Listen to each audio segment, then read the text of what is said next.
Have you ever walked into a room full of people and suddenly felt invisible? You're not shy. You're not anxious. You're just profoundly uninterested in the game everyone else seems to be playing. The loud laughter, the forced smiles, the meaningless small talk, it all feels like theater. But you're not here to perform. Maybe you've been told you're too quiet, too intense, too distant. But what if your silence isn't a flaw, but a form of intelligence? What if the very reason you feel disconnected is because you see too clearly?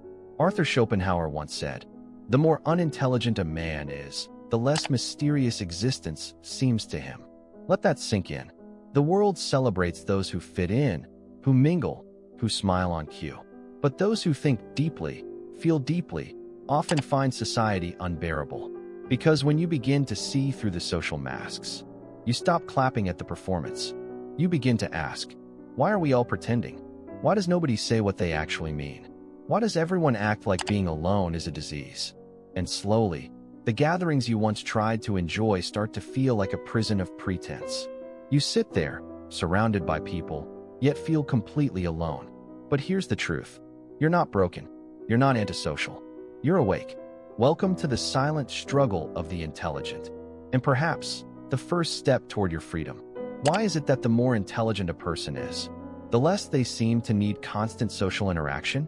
It's not arrogance. It's not misanthropy. And it's definitely not because they think they're superior. It's because their inner world is already loud. Their minds are not empty cups looking to be filled. They're oceans constantly crashing against the walls of awareness. For someone with a deep intellect, small talk feels like trying to read a children's book after studying quantum mechanics. It's not offensive, just insufficient. Their minds seek tension, inquiry, nuance. And surface-level chatter doesn't offer that. Schopenhauer believed that solitude was not a deficiency, but a higher state of consciousness. He wrote, "A man can be himself only so long as he is alone. In solitude, the mask falls away. The performance ends. And finally, you are not reacting, you are being." Most people don't notice how much energy it takes to constantly edit yourself. To laugh at jokes you don't find funny. To nod at opinions you don't agree with. To dilute your thoughts so they don't seem too much. It's exhausting. Imagine walking through a busy market. Colors, sounds, strangers shouting for your attention. But all you want is to sit under a tree with a single good book. That's what it feels like for intelligent people in most social settings. Not hostility, but overwhelm.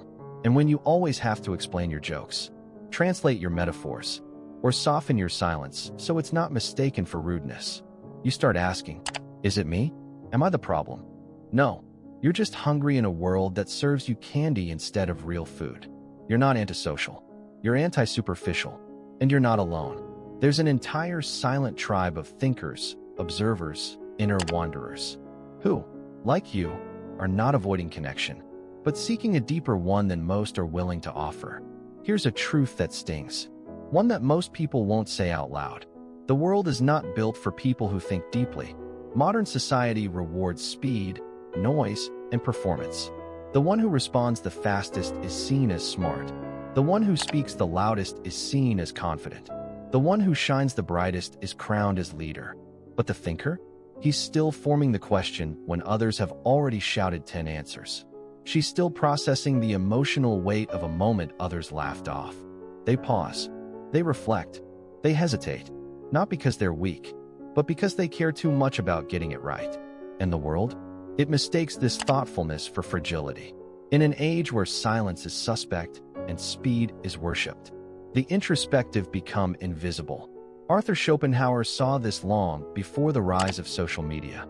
He wrote, "The more unintelligent a man is, the less mysterious existence seems to him. To a shallow mind, life is simple. To a deep mind, it's a labyrinth." Most people live on the surface, routines, headlines, small victories.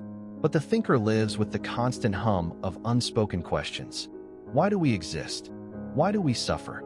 Is there meaning or only motion?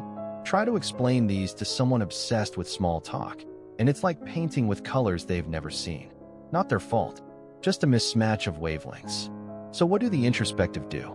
They retreat, not out of disdain, but out of necessity, because the constant need to explain themselves, to translate their metaphors, to soften their depth so it doesn't scare people.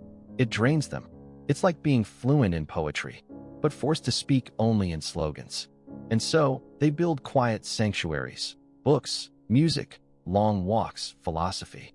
Not because they hate people, but because they need to reconnect with a world that mirrors their depth. This is an antisocial behavior. This is energetic preservation. This is choosing quality over quantity, stillness over stimulation. So if you've ever walked out of a party and felt more alone than you were before, if you've ever spoken the truth and watched the room go silent, if you've ever felt like your thoughts are too much for this world, know this: you're not too much. You're exactly enough, just not for everyone. And that's the point. Your soul wasn't designed for everyone, only for those who speak in silence, who ask questions before they give answers, who see mystery where others only see noise.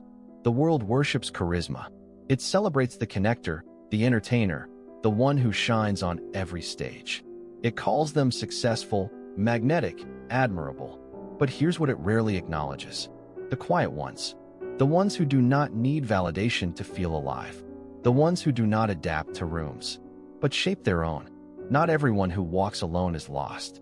Some are simply tired of bending who they are to make others comfortable. Some have tasted the freedom of authenticity and refuse to trade it for approval. Schopenhauer warned us, most people are like a piece of driftwood, floating, following, never questioning. But the intelligent mind cannot drift. It asks, it dissects, it doubts, and that is precisely what makes it so hard to fit in. You may feel like an outsider, not because you hate people, but because your mind doesn't play by the same rules. You don't chase trends. You chase truths. You're not afraid of people. You're afraid of becoming someone else just to be liked. You don't isolate because you're broken. You isolate because you're building something inside. A sanctuary, a space where your thoughts are not diluted, where your peace is not negotiated, where your presence is whole, even when no one is watching. And yes, sometimes it feels like no one sees you. No one truly gets it. But maybe that's okay, because solitude isn't silence. It's symphony.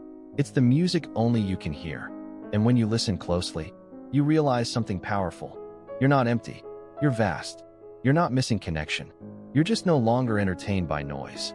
Schopenhauer once wrote, "A man can be himself only so long as he is alone." To be alone is not to be lonely. It is to be complete, without distortion, without compromise. So if you've ever sat in a room full of people and felt your soul retreat, if you've ever walked away from a conversation that made you smaller, if you've ever chosen silence over surface-level attention, then this space is for you. This channel isn't for the masses. It's for the misfits, the overthinkers, the quiet ones who feel too much and yet say too little. It's for those who'd rather read a philosopher than perform in a crowd. For those who've found that solitude doesn't break you. It reveals you. And if that's you, don't scroll away like nothing happened. Subscribe, comment, join us, because you deserve a space where your depth isn't a liability. It's a language. Our next journey begins soon, and we're going even deeper. Until then, stay awake, stay free, stay untouchable.